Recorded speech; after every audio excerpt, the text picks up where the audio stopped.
All right, so right now we are on chapter 24 and the beginnings of Western imperialism. As many of you know, we had some inclement weather. These are the slides that I delivered in class. You should recognize them. We watched the Hans Rosling clip, and then we finished with this nationalism clip and just talking about Braveheart. So out of class, you'll be doing some reading. We'll be doing a Socratic seminar on some Orwell and Kipling and Conrad. What I wanted to do for today is deliver these slides here.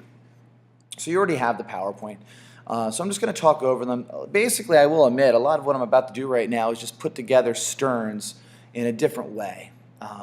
So Stearns in chapter 24 talks about the causes of imperialism, and of course we'll get to the impact of imperialism. I just want to kind of go over a couple of methods of management, just because these are terms that you might use in your essays, and they might even be terms used on a multiple choice question. So here it is. First of all, there's something called a tropical dependency. Nothing hard here. It's when few foreigners rule a large number of indigenous population. And tropical dependencies are going to be like the Solomon Islands, Tonga, Palau, where you're going to have a lot of indirect rule. As long as the indigenous people behave, you're going to let them rule themselves. And not that they're free, you will lay the smack down where necessary, but in a tropical dependency relationship, you are not dictating every law that they're having. You're just going to go to the top of the hierarchy and have them rule the rest. Then there are settler colonies. A settler colony is where settlers move to the location. They start dominating the trade, dominating the urban areas, ruling the large number of indigenous people. And a famous settler colony will be South Africa. You're going to have more direct rule to keep control of the indigenous people so they don't rise up and, if you will, kill you. And then lastly, there is the white dominions. And this is where there is a very small minority of indigenous people, Australia, okay, small number of aborigines. You've pushed them off to the wayside. There's not many Maori to little rise up against you. So basically, the complexion of the land starts to look more European, less indigenous.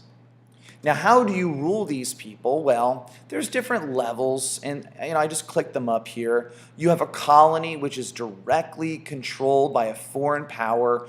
The United States, before we, of course, were independent, we had a colonial relationship. Governors typically created, set up by the crown, loyal to the crown. You have a protectorate. A protectorate in this relationship is where a nation state is going to go take over land, and a relationship is going to be created between the protector and the protected that suits them both. So a protectorate might actually have a little bit more independence than a colony would. Now, a sphere of influence, as much as it sounds like you don't have any direct control, the indirect control can be as dominating, and I'm going to use this later on when talking about China.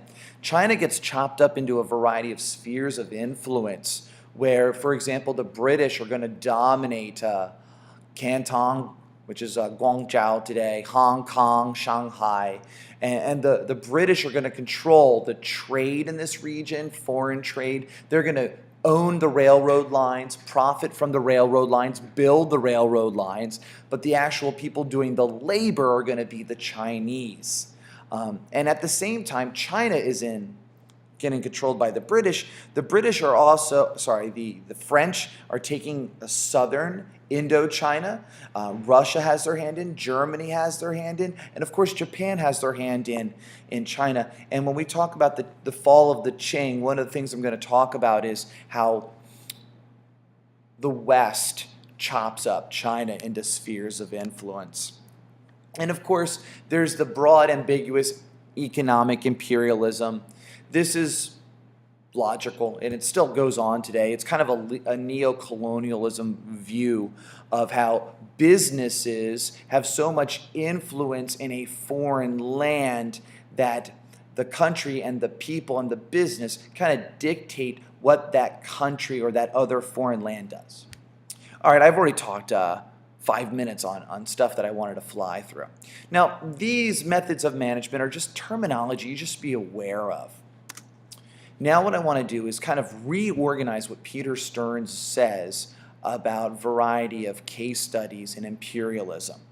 And what I'm going to try to do is, instead of treating each imperial case as its own separate identity, I'm going to try and find the similarities. So for example, imperialism was predicated that European powers were competing amongst themselves. And if they weren't competing amongst themselves, there wasn't as much of a drive to rule. Before the British and the East India Tea Company come into India, the French were already dominating some of the ports therein. Now, the French did a good job in some of the southern and western cities, but the British will eventually come to control all of India, especially at the Battle of Plessy, which occurred in 1757, where Robert Clive helps win. And he helps win, and I'll tell you later, by working with some of the different princely states. But this all started between the British and the French in India. In South Africa, and this is going to be something more in class, I think South Africa is the best example of the superpowers competing within a foreign land amongst themselves. And we will study the Boers and the British, so that's the Dutch and the British. And that's why today the Afrikaners of South Africa speak a very unique dialect, highly influenced by the Dutch, the British, and I didn't even list it, but the Indian people have a large role in what happens in the story of South Africa and apartheid. But we're going to get to that more in class.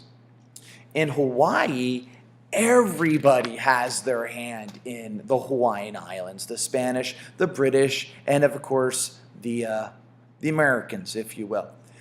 Everybody wants to influence an island or a couple islands for the benefit of trade with those islands, for the ports in the islands, and to be honest, they want pineapples. We could all understand that. Now, the competition between these superpowers in these different areas has some indigenous support. In Hawaii, Kamehameha, do you like how I butchered that, sees that if he works with the British will help him have more and more power. And this does work. And he does gain more power, and he gets to stay in power for a short period of time. But the British use and manipulate him. So here's the glory of Hawaii as long as you abide by what we give you. And Kamehameha does a lot of the dirty work, and he loves the money and the military support he gains from the British. In India, people like the Sepoys start fighting for the Indian government. Now, a Sepoy is somebody who's in the British rule, is an Indian in the Indian military, which was controlled by the British Raj, the British rule. So let's just say the British rule Indian soldiers. Gosh, I'm speaking all over myself. Now, these Sepoys joined the army because you got a uniform, you got respect, you got money, you even got a weapon.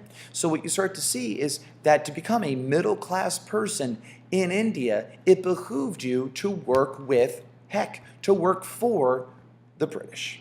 Hindu bankers too. Hindus realized that if they traded and supported the small minority of British that were in India, that they can gain great wealth and charge huge interest rates and lend out huge loans with great long-term benefits. And then there's this guy, Ram Mohan Roy, who is an Indian who realizes that the British and the West with them bring Westernization that is good for India, from the idea of education and schooling for everybody to the ideals of the Enlightenment. So there's a massive buy-in. Now that doesn't mean Ram Mohan Roy wanted to be ruled by a foreign country, but he saw the long-term benefits of becoming Westernized. And lastly, for this slide, in Java, the Dutch were coming into Java, which is a very large island, part of the larger Indonesian islands.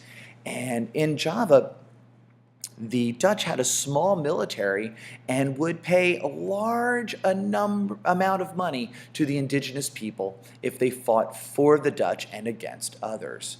And this worked, and people bought in. They got weapons. They joined the Dutch in their military campaigns. And what you'll actually see is different groups in Java will fight each other, with the puppet master being the Dutch. Now, let's go back. So we have superpowers competing. We have indigenous support developing.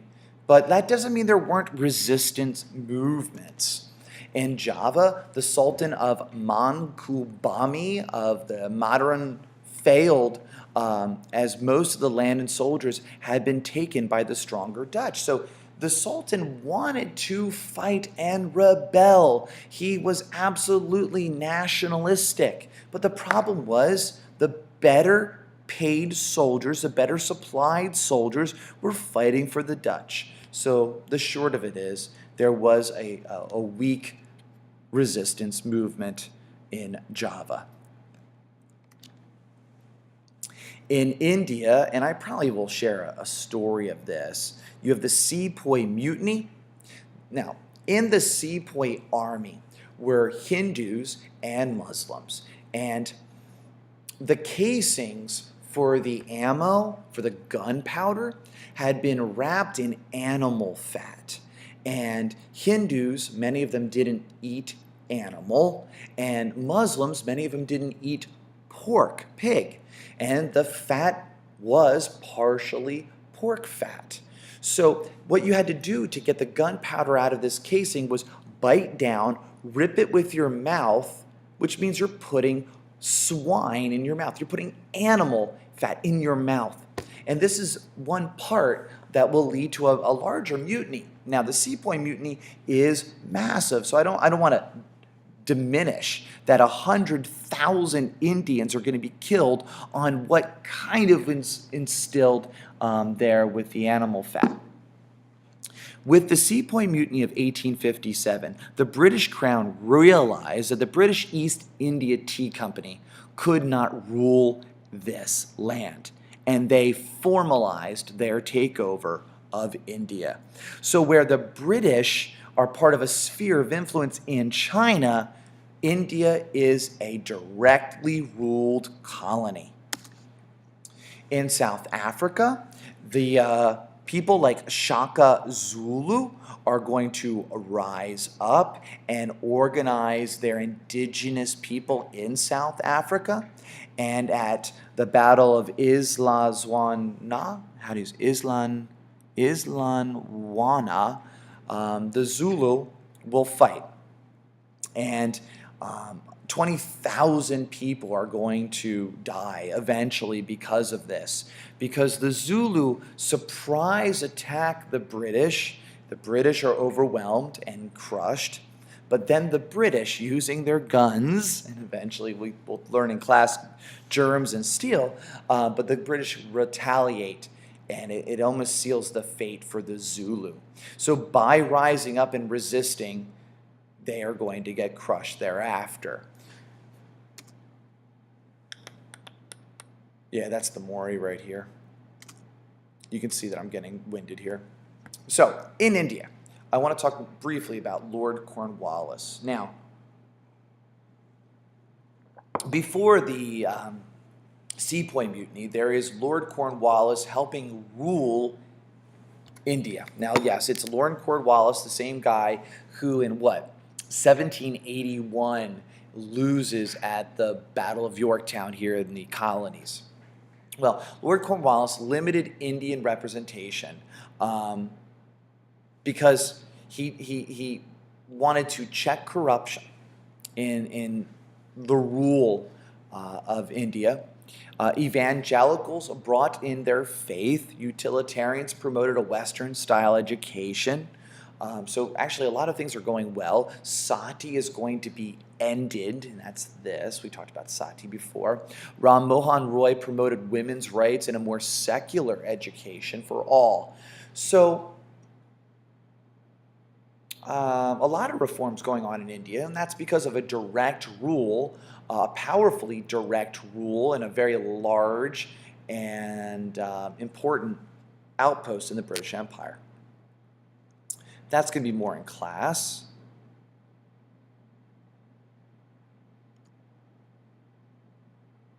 Moo-moos, funny word.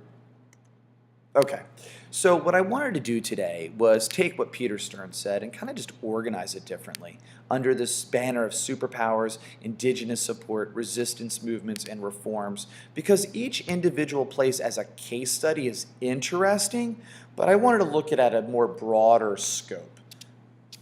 I think I'm pretty happy, all right? You all have a good one.